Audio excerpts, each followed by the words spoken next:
I think it's fair to say that time travel is extremely hard to get right on screen. For years, films have tried to integrate it into storytelling to varying degrees of success. I think part of what makes time travel so hard to adapt is that once it's introduced to the story, it raises so many questions, and asking those questions can sometimes lead to finding holes. Even films I like a lot, like Avengers Endgame, and TV like a lot of post-David Tennant Doctor Who, have holes that become more apparent the more you analyze them. That's not to say there aren't films that have used the concept incredibly well, like Robert Zemeckis' Back to the Future, and the film we're going to be talking about today, James Cameron's The Terminator. Both films use time travel as a major plot device, but where they both succeed where I feel a lot of time travel stories don't, including a lot of the good ones, is their simplicity. The Terminator at its core is a very simple story about a guy trying to protect someone from an unstoppable force that's trying to kill them. But rather than using time travel as the central focus, it's used to enhance the proceedings as a backdrop to a cat and mouse chase that will ultimately determine the fate of humanity. Perhaps the most iconic way time travel is used to enhance the story is the Terminator itself. The Terminator is a robot assassin disguised in living tissue sent back in time from the future by Skynet, an artificial intelligence hell-bent on destroying humanity. The Terminator's mission is to kill Sarah Connor, the future mother of John Connor, leader of the human resistance. A silly concept?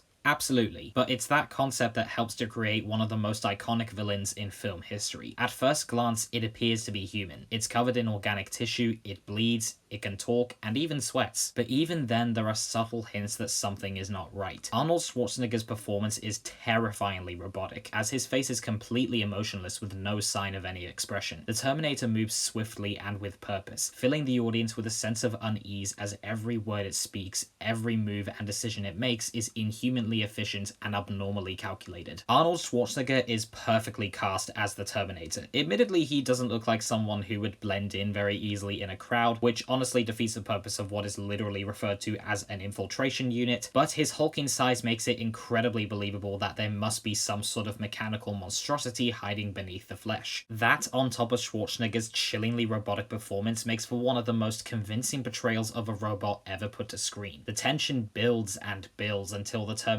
has Sarah in its sights and implodes, raining down death and destruction upon anyone that gets in its way. The Terminator is a terrifying villain. Bullets do nothing to it, so it can't be killed via conventional means. It feels no emotion, nor does it have any semblance of anything resembling humanity, and its superhuman strength and lethal intent make it an intimidating and near unstoppable foe. It has one purpose: kill Sarah Connor, and it absolutely will not stop until Sarah is dead. The Terminator's invulnerability highlights the vulnerability of the two leads, Sarah Connor, played by Linda Hamilton, and Kyle Reese, played by Michael Biehn. I've always loved that Sarah Connor starts out as the complete opposite of what you'd expect the mother of humanity's savior to be. She's an everyday person. She goes out clubbing and partying with her friends, and she works in a crappy burger diner. While she would go on to become the headstrong, stoic leader that her son John will eventually need, here she's more timid and not aware of her surroundings, making her a far more vulnerable protagonist compared to who she eventually becomes. However, in a brilliant contrast, her co-lead Kyle Reese is vulnerable but for different reasons. Kyle Reese is the soldier that humanity sends back in time to protect Sarah. Unlike Sarah, he grew up in the future where he knew nothing but pain, fear, and death, and as a result is a much more capable fighter. But unlike the Terminator, he's human and nowhere near as heavily built or strong. On top of that, he's a complete square peg in a round hole, which adds much vulnerability to his character because in order to act as Sarah's guardian, he has to adapt to what is essentially a new world to him. Bihn's performance is magnetic, perfectly capturing the trauma-induced paranoia and uncertainty whilst also imbuing the character with warmth and kindness. It's the vulnerability of both Kyle and Sarah that makes them endearing and compelling leads. It's because of Kyle that Sarah learns to become the warrior needed to fight for humanity's future, due to Kyle teaching her everything she needs to know over the course of the film, and as a result she completely transforms, and Linda Hamilton sells that transformation fantastically, going from timid, ignorant, and dependent to brave, wise, and independent. At first glance, it's fairly easy to categorize The Terminator as a science fiction action movie, but honestly, it's kind of hard for me to pin it to a particular genre. Of course, it has the makings of an action movie due to the then modern day setting, gunfights, and car chases, as well as science fiction with the inclusion of time travel and killer robots, but you could also call it a film noir with its complex characters, bleak setting, and crime-centered plot. However, it's also reminiscent of a horror movie with the unstoppable unstoppable inhuman force that is the Terminator systematically targeting and killing everyone with the name Sarah Connor. Although, as many before me have pointed out, the Terminator is also a romance and works very well as such. The film builds up to this idea that Kyle and Sarah are destined to be together, which is helped by the fact that Bean and Hamilton have great romantic chemistry. Kyle ends up becoming a father as together he and Sarah conceive John Connor. The film is able to seamlessly combine all these elements into a coherent story, making for a fast-paced, thrilling, yet thought-provoking science fiction action movie romance. The film also utilizes its setting to explore many intriguing themes and issues. Is humanity forced on a predetermined path that ends in our destruction with no control over our lives outside of what fate has in store for us? Or are we free to make our own future? Is humanity truly destined to destroy itself with its over-reliance on machines that are evolving faster than we can possibly understand them, and our tendency to use those machines for war? We see this in the film's gritty, dirty, and run-down depiction of Los Angeles, which, much like the future depicted in the film, looks apocalyptic. It is also inhabited by characters such as the cops and the psychologist Dr. Silverman, who are completely oblivious and are not willing to believe this future could one day become a reality. Even Sarah Connor starts off as the personification of these questions in both negative and positive ways, completely ignorant to the terrible future that mankind is leading itself towards and the deadly capabilities of the Terminator hunting her. But on the other hand, she is literally humanity's last hope for survival. Part of the reason I love the ending of this film so much is because it leaves much of those questions unanswered. Despite the film's story being self-contained, the ending is bleak but open-ended, as Sarah Connor, who is now pregnant with John, drives off into the storm, which perfectly symbolizes the apocalypse that humanity is seemingly doomed to face. Yet, Sarah has now fully transformed into the wise, headstrong leader that will go on to guide John Connor to become humanity's savior, meaning there is still a chance for humanity to escape that fate. Considering the film was only made for a low budget of around $6.5 million,